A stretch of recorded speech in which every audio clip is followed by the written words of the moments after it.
maija vidū Jūrmalā ir klāta vasaras sezonas atklāšanas laiks. Lejup pa Jomas ielu kā Raibas Traumeurdz svētku atklāšanas gājiens, tad garām Dzintaru koncertzālei un prom uz jūru. Skan mūzika, smiekli, skaļas balsis un gājienā iesaistītie kolektīvi rāda, ko katrs māk. Vēl pagājušā gadsimta 60. gadu beigās te tāpat gāja kurorta svētku gājieni.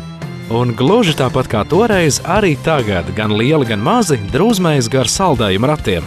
Jūrmalas vasaras neatņemamu sastāvdaļu. Ar zilo saldējumu kasti plecā pa smilšaino Jūrmalas pludmali brīdusi neviena pusauģu un enerģisku kundzīšu paudze. Saldējuma kastes te stumtas gan zilajos padomju laiku ratiņos, gan vestas itin modernās velokastēs.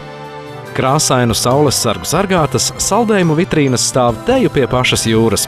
Apkārt drūzmējas bērni un gaisā jau valda vasaras, smaržas un garšas. Dzintaru pludmalē spēkojas spēka vīri, jūrā peld laivas, pa Jomas ielu iet pirmie vasarnieki, bet saule mījas ar īsti vasarīgām lietusgāzēm. Vasaras sezona atkal ir klāta. Uz tikšanos Jūrmalā!